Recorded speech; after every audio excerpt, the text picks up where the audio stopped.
Good morning, everyone. We are going to begin our media availabilities. We are now joined by Alan Gustafson, crew chief for the number 9 Napa Children's Healthcare of Atlanta Chevrolet for Hendrick Motorsports. Alan, your team won the regular season. You guys have momentum heading into the playoffs. How do you keep that momentum up? Is there anything different that you guys have planned for the playoffs? Yeah, I mean, certainly we want to keep performing at a high level, and you just always try to find a little bit extra. And the details, when the playoffs come, and it's a long 10-week push, but you just go all in and just a little bit more effort, a little bit more detail, a little bit more focus, or at least try to save some extra throughout the regular season so you have that opportunity. So we're ready to go, and we certainly think we're in a position to do that, but a long way to go and a lot of races. Awesome. We'll go ahead and open it up for questions. If you have a question for Alan, please raise your hand. We'll start here with Bob, and then we'll go to Jordan. Bob Hawkers, Fox Sports. In the past years, you would probably have all your cars scheduled out for the playoffs, like this car's going to this track, this car's going to that track. Do you have that at all with this car? No, what you're describing, we typically would have our cars laid out, and we typically would try to add some new cars to the fleet and put the latest and greatest stuff we could on them and make sure they're as lean as possible. And that all's kind of gone, really. I mean, with inventory and inventory restrictions, you just basically schedule the cars which is most effective and efficient for shop flow, more so than performance. Jordan? Jordan Bianchi, The Athletic. A few questions for me. When the season you've had, where you've led the most, you won the most races, you won the championship by the regular season title by a wide margin. If you don't go on a deep playoff run or even make it to Phoenix, do you look at it in terms of it's a disappointment, or do you just don't look at it because of the format? It's so unpredictable. No, I mean, regardless if we don't make it to Phoenix, I think I would be disappointed in any circumstances. So, that's always the goal, and there's steps along the way.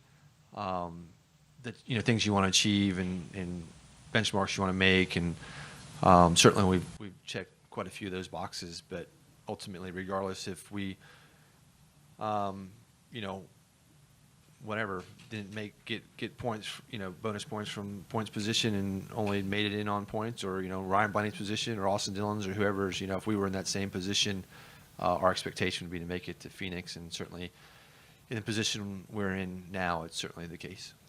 And then the second question is a little bit outside the playoffs. I'm doing a story on the Hendrick Pit Crew combine and how they put the teams together. Have you ever seen the combine itself and what the crew guys go through to become a part of the pit crew at Hendrick? You're talking about the tryout combine? Yeah. I've seen that, not in a while, but yes. It was kind of revolutionary. Time frame's hard for me to kind of think about, but probably 10 years ago or so, we did a lot of recruiting from colleges, and would bring guys in that had really no car experience or racing experience whatsoever, and transition. When I started, everybody on the pit crew worked on the cars and had some either shop job or road job, and we started to transition out of that and bring in more dedicated athletes and kind of go about the opposite direction. Instead of having guys who knew how to work on cars and train them how to pit, we got guys who knew how to pit, train them how to work on cars. So we've got some great pit crew members, team members out of that program, and it's been pretty successful for us. So, and it's a good opportunity for people to get involved in the sport. We'll go to Dustin and then to Greg. Dustin Long, NBC Sports. A couple things. This week, NASCAR announced the DVP clock going from 6 to 10 minutes. So what does an additional 4 minutes mean, and what kind of an impact can it or can it not make? Yeah, I think Charlotte would be the best example where we had, minor damage. We had a tie rod that was bent, and the bolt was twisted in the mount, and we didn't get it out in time. So I think in those situations, you'll have an opportunity to make those repairs and at least be back in the race. I don't know that in extreme situations it's going to make a big difference. But I do think in some situations, that's the best example I have, is you just have a car that basically has no damage, be out of the race is probably not the best thing in the world. So that was their point to rectify that. And yeah, I mean, it's not going to encompass all cases, but I think it certainly opens up some opportunity. And a couple things in regards to car inventory. So I know you talk about it's about being efficient and more for the shop. Obviously, this car is going to get beat up this weekend, but if you get through it fine, how quickly could this car get turned around? I mean, is this something that in the second round it could be the first race, Texas, or is it something like it's not? This car wouldn't be ready till the third round, till Vegas or a Homestead? I mean, it's just based on your circumstances. If that was the only car we had, we could race it next week, right? I mean, you just how deep do you want to go into it, and how far do you want to take it apart, and what do you want to do? And you don't have to do those things. I mean, you could ultimately, if you don't have damage, you could take it to the car wash and wash it off and race it again. So it's up to you and how deep you want to take it. So ultimately we could turn it as quick as we wanted to turn it. I mean, to me, we don't do that because we don't need to, and it just would make life more difficult. I mean, if you're, I don't know BJ's situation, but I'll just use BJ as an example. If you're BJ and you probably don't have the full allotment of inventory, then certainly his circumstances are much different, and he's handling this different ways. For us, and I'm sure every car in the chase, they have full allotment of cars, so there's really no reason to turn it fast. That's just going to put more strain on your workload that you really don't need. So, yeah, you could pick a race and we could have it ready. It's just, do you want to?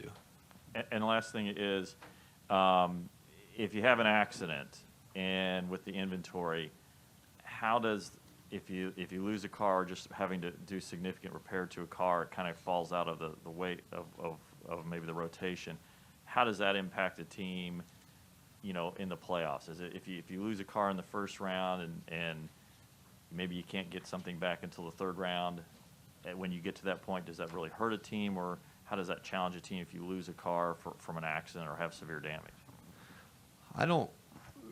We're quickly approaching a number that it's not going to matter, because you're going to have enough cars to make it with just running each one of your cars a single race. So I don't think that it's super significant at all right now. I think, it was really more of a hindrance earlier in the season when you had less inventory. When you have the inventory now, in a few races here, we'll be able to run every race to the end with the cars we have. So I don't see where it would be anybody should be any bind. I mean, yeah, if you go on a streak and wreck a car, total a car every one of the first three races, then your inventory's might be in trouble, but you're going to be out anyway. So. Greg? Hey, Greg Engel, Forbes. How does that, Dustin kind of touched on this and you kind of touched on this, but you've obviously had a winning strategy before in these playoffs. How does that new car play into that strategy? Does it change it, or do you still draw on things that were successful last time? Yeah, I mean, I think just the biggest difference is we would always try to line up some technological advancements that made our cars run better, or you'd want to unveil some upgrades throughout the chase, throughout different rounds, so you could continuously, get into a better and better position in comparison to your competition. So now, obviously, that's not happening. So it's still about refining the car to best operate, for the track conditions, and knowing how to take those same parts and pieces and make them a little better. So it's the difference now is you're just still trying to, instead of coming out with something new or something that you've evolved to, you're just trying to find a little bit better way to put the mousetrap together than the competitors, and try to get the balance of the car just a little better, and better over the run. So it's different, but I think similar. And finally, Chase has a lot more emotions in the race car than we ever see. How hard do you have to work to keep those in check, or are these a good enough thing that you kind of leave him alone, and you don't think they're a detriment? I don't really have to, I mean, I don't know how to, maybe 0.001% of my time goes to trying to regulate him. He's super easy. He handles himself very well. I mean, he's a human being. I mean, certainly there's things that affect him, and You know, as friends, we talk through some of those things and, you know, just try to be there either to listen or, you know, lend my advice. But, yeah, I mean, he's by far the easiest driver I've ever been around. I mean, it's not even close to comparison. Are there any other questions for Alan? All right. Thank you. Good luck this weekend.